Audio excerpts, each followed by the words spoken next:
Hi there, it's Cora! On June 25th, my family and I began a 4-day road trip starting in Monument Valley, an Indian reservation on the border of Arizona and Utah. In the evening, we went on a sunset tour with Harry, our awesome tour guide. Your turn. The scenery there is stunning. No wonder it's a major tourist attraction where you can pay to sit on horses and stay in a hotel renowned for its spectacular view. It reminded me of the fact that all the time people see the same sights.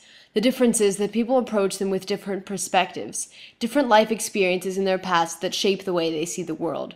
In other words, even when people see the exact same rocks or horses or sunset or even this awesome tree, it all depends on the eye of the beholder. The next morning, I got up early to see the beautiful sunrise before leaving and driving into Canyonlands National Park, seeing on the way this petroglyph panel called Newspaper Rock, these so-called twin rocks, the Doppler effect in action, and this cool lens flare. We headed toward the section of the park called Needles, named after these cool spikes, where I saw beautiful scenery, this awesome raven, and a sign addressing the Wooden Shoe Arch, which was a bit difficult to locate at first, before driving to Moab, Utah. The next day, we hiked to the Delicate Arch. Traveling from cairn to cairn and seeing the gorgeous landscape on the journey there made me think about the lengths people will go in order to see more of the world, to experience something new.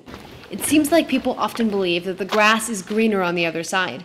And maybe it is, but maybe it isn't, as we so often rounded a curve only to see yet another cairn. But what disappoints us all too often should not be a source of disappointment.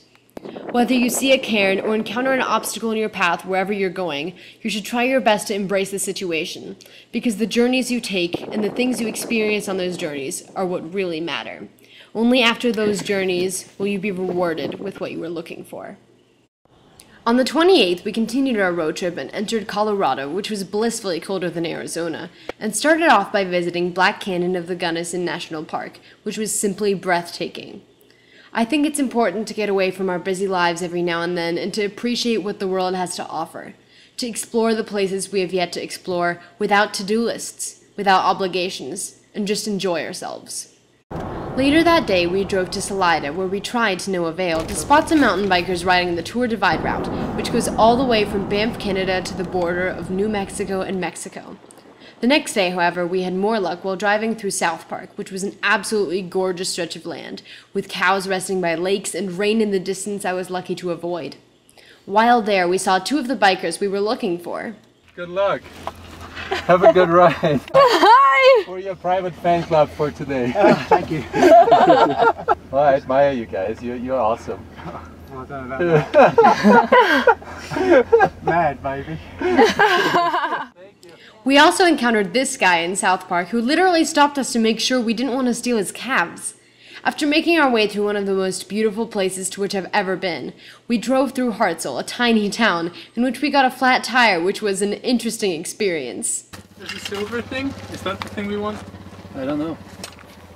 It should look like this. On the axle. On the axle? Yes, make out the axle. The axle's far away. There's a lock linen. It's got a shallow depression. While driving to Boulder, where we stayed the night before flying back home, I thought back to the amazing places I had visited in the past 2 weeks. It was a nice change to immerse myself in different environments, to visit other places and gain more perspective about the world and what it holds for us. To not only dream, but then to live out those dreams. Thank you, world, for those 2 weeks of awesome. DFTBA.